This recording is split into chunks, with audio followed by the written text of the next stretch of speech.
Good morning to you, and welcome back to today's JRPG Weekly Update. Guys, we have some pretty awesome news to talk about today, and I guess we're just going to dive right in. With the Indie Corner, we got an announcement of Alabaster Dawn from the developer Radical Fish Games, the creator of the acclaimed action RPG Crosscode. From the developer, break Nyx's curse and guide humanity's rebirth in this top-down 2.5D action RPG from the creators of Crosscode. Battle enemies with stylish combos, wield multiple divine weapons, solve intriguing puzzles, and explore a changing world. Alabaster Dawn is an action RPG building on the top of the best aspects of the Radical Fish Games' previous title Crosscode, featuring a deep and engaging combat system, challenging puzzles, and an epic story set in a curious world full of secrets to discover and places to explore.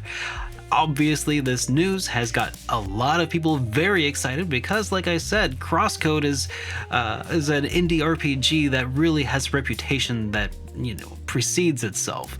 So it's very exciting to see a new entry coming from these guys, and honestly, I cannot wait to check it out. I still haven't played the original Crosscode, but it's on my bucket list, and with this on the horizon, we don't really know when it's coming out or where it's coming to.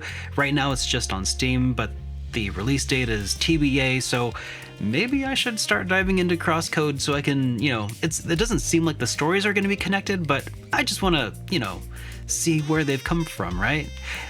Anyways, next up we have this interesting looking, almost AAA looking kind of action RPG called First Berserker Khazan, which is going to be launching in 2025. This is an action RPG that is part of the Dungeon and Fighter multimedia franchise. It looks like something kind of like a action hack and slash combat, but they're definitely calling this one an action RPG, as it will feature character growth with the different kinds of equipment customization and perks and other forms of character customization overall. So keep your eyes out for this. I'll let you know when we get an actual release date set in stone, but so far right now it looks pretty good. I initially thought like, oh, this looks Souls-like, but then kind of something about it reminded me a little bit of something a little older, a little more original God of War-y, but maybe not. I don't know. I haven't taken too close of a look, but this does look pretty neat. Now, here's something that did surprise me though.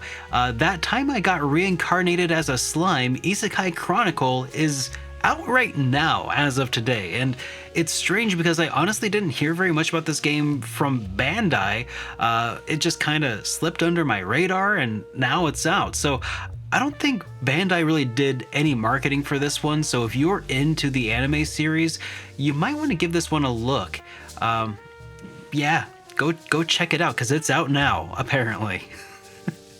And next up, Atlus released a new trailer for the next DLC expansion for Persona 3 Reload, this time covering the episode Aigis, The Answer.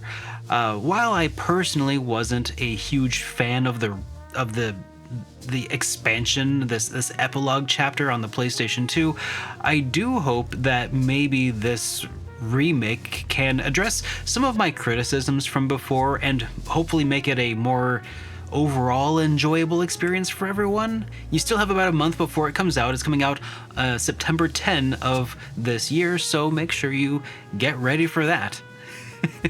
And also, we got some pretty interesting information, an unexpected re-release, a new minting of a very rare and hard to come by game these days, which is the Final Fantasy Pixel Remaster Collection, which is getting a full retail release on Nintendo Switch and PlayStation 4 on October 8th of this year.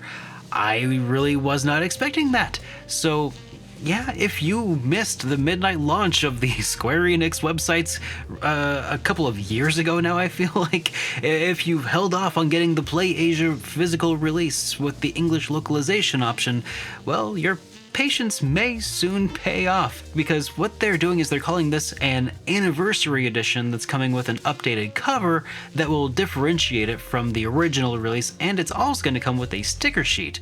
The collection is up for pre-order for $75 right now.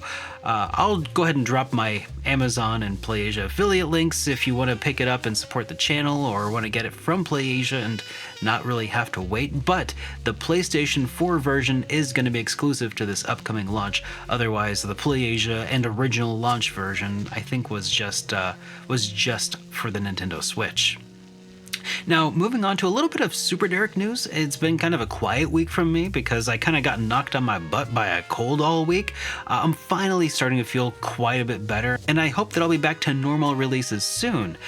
Those regular releases might be interrupted next week by a surprise trip I'm taking to New York City that I can't really talk about, but keep an eye on my Twitter page if you want to see more information about what that trip is all about. I'll link to that down below as well, I guess. In my downtime, though, I have been working away on other projects, revamping my SuperDerek Discord server, and I'll link to that in the description as well if you'd like to join up. And also, I have finished migrating all of the old episodes of the Hit Point podcast over to its own channel for now. Turns out having a bunch of podcast episodes on my channels may have been affecting my channel's performance for the last 2 years. To its detriment. Oops. So Baku and I are gradually going to be splitting it off to hopefully find a different audience on its own. For now, nothing else is really going to change though, but eventually, if you're a fan of Hit Point, you're going to want to be a subscriber over there, so I'll link to that one too, I suppose. Now, let's move over to some industry news, because SEGA have trademarked Yakuza Wars in Japan.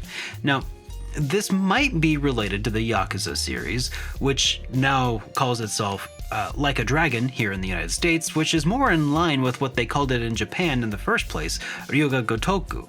However, this series was never really entitled Yakuza in Japan, so it's not really known for sure what this is, if this is related to Ryuga Gotoku or not. The Like a Dragon series does often feature and center around a lot of Yakuza stuff, so it might be related, or it could be something completely different. Maybe SEGA renamed Yakuza to Like a Dragon in the West so that they could make room for whatever this is.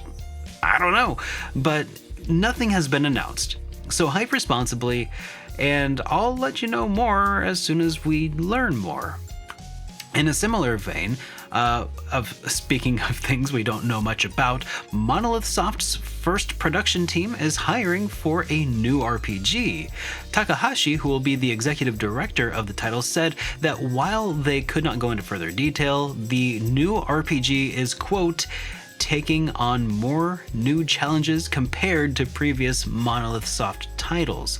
What could that mean?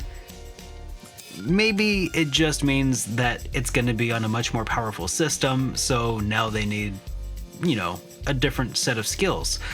Maybe it means something entirely different, but eventually I'm sure we'll know in a few years or so, because if they're only just hiring for this position, it's probably a long ways out.